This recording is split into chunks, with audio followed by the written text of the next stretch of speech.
Assalamu alaikum students, welcome to online class for grade 4 subject English A. Today's lecture number is 7, unit number 11 kites. Students, आज हम इस lecture में unit number 11 की reading plus explanation करेंगे। Students, जितनी reading मैं आज आपको करवाऊंगी, जितना मैं आज आपको समझाऊंगी, वो आपने अटेंटिवली सुनना है और आपने इस यूनिट नंबर 11 की रीडिंग भी करनी है और इसको अच्छे से समझना भी है। Page number 70, unit number 11 kites means के पतंग। अ kite is carried up by the wind. Carried का मतलब होता है उठाना। एक पतंग हवा की वजह से ऊपर को उठ गई। Tugging at the string it pulls upwards dipping and swing. सख्त कोशिश से डोरी खींचते हुए ऊपर की तरफ उठती, कभी नीचे आती और कभी झूलती। The string unwinds and the kite climbs higher and higher into the blue. डोरी खींचती गई और पतंग नीले आसमान की तरफ बढ़ती गई। Its colorful shape looks beautiful against the sky. इसके शोक रंग यानी कि रंग बिरंगे जो इसके कलर्स थे, आसमान में बहुत दिलचस्प लग रहे थे। Flying a kite is a fun way to spend a bright day. पतंग उड़ाना एक बहुत अच्छा शौक है एक रोशन दिन में। People started flying kites over 2000 years ago. 2000 साल पहले लोगों ने पतंग उड़ाना शुरू किया। The Chinese were the first to fly kites. Chinese ने यानी चीन ने सबसे पहले पतंगे उड़ाई। Several centuries ago, Chinese travelers brought kites to the subcontinent, and now flying kites is a favorite pastime for both children and adults. कुछ सदियां पहले Chinese ताजर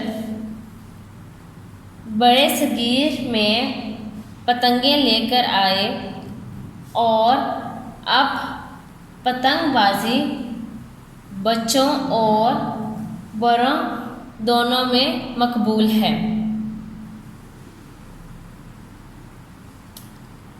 At one time, kites were used for spying in warfare.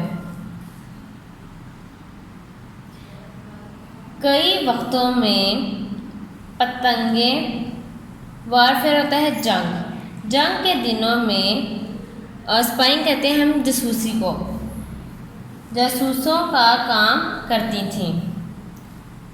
Aeroplanes were not common in those days. जहाज इन दिनों आम नहीं थे। Common का मतलब होता है आम। Kites with cameras tied to them were sent high in the air to take picture. पतंगों के साथ कैमरे लगाकर उन्हें हवा में उड़ा दिया जाता था तस्वीरें लेने की गर्ज से। The aerial photographs would help soldiers find out where the enemy forces were hiding. Hiding को कहते हैं हम छुपा हुआ। हाइडिंग का मतलब होता है छुपा हुआ। दूर से ली गई तस्वीरें फौजियों को मदद देती थी जानने के लिए कि दुश्मन कहाँ छुपा है। एनिमी फोर्स यानी कि जो दुश्मन की जो आर्मी थी, जो फोर्स थी, वो कहाँ छुपी है। हाइडिंग का मतलब होता है छुपा। Some armies used kites as targets for shooting practice. कुछ आर्मी पतंगों को, टारगेट का मतलब होता है निशाना, को अपना निशाना पक्का करने की मशक के लिए भी इस्तेमाल करती थीं। Scientist have used kites to carry instruments high into the clouds. साइंसदानों को कहते हैं, साइंसदानों ने पतंगों को, इंस्ट्रूमेंट्स कहते हैं आलात को, पतंगों को, आलात को बादलों में, क्लाउड्स कहते हैं बादल को, बादलों में ले जाने के लिए भी इस्तेमाल किया। यूज्ड का मतलब है इस्तेमाल किया। These instruments would measure and record temperature and wind speed. इन आलात में हवा की रफ्तार, मौसम का दर्जा हरारत, मैयर कहते हैं मापने, ठीक है, जिसको हम मैयर कहते हैं, मापने वाले शामिल थे। Sometimes the kites could not fly high enough. अक्सर पतंगे ज़्यादा ऊंचा नहीं उड़ सकती थीं। When this happened, many kites were tied together in trains.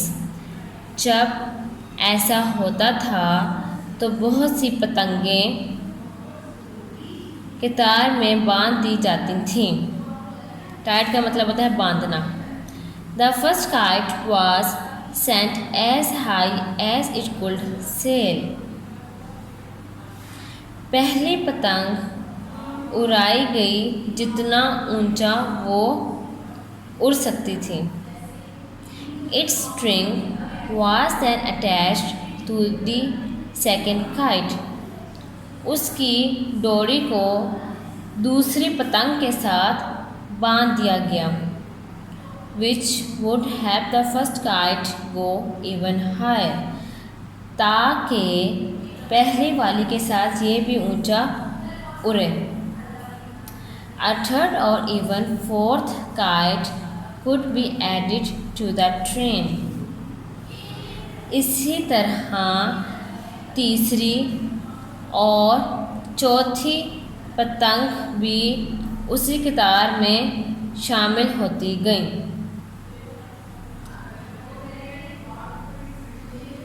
The American inventor Benjamin Franklin once conducted a famous experiment using a kite. एक American इजादकार, inventor का मतलब होता है इजादकार ने, और उस इन्वेंटर का नाम क्या था? Benjamin Franklin. ठीक है, ये बेंजामिन फ्रैंकलिन जो था वो अमेरिका का इजादकार था। एक अमेरिकन इजादकार बेंजामिन फ्रैंकलिन ने पतंग पर एक फेमस कहते हैं, मशहूर या कामयाब भी कह सकते हैं, तजर्बा किया। कंडक्टेड का मतलब होता है मुनक्कद। Franklin wanted to show that lightning was a form of electricity. Franklin बताना चाहता था कि गर्ज चमक बिजली की ही एक किस्म है। He thought that he could prove it if he sent a kite to catch the current from lightning flashes.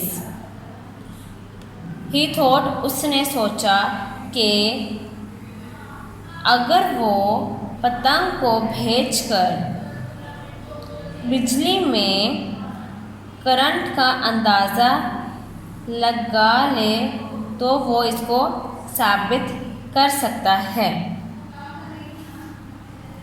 Franklin's kite was made of light sticks and silk fabric. Franklin की पतंग हल्की सी लकड़ियों और सिल्क के कपड़े से बनी। An iron wire was attached to its frame. Iron wire एक तांबे की तार उसके साथ जोड़ी गई। At the end of the long string of the kite, he tied a brass key. पतंग के आखिरी जोर पर उसने ब्रास की एक चाबी बनाकर लगाई। Then at the end of the string he tied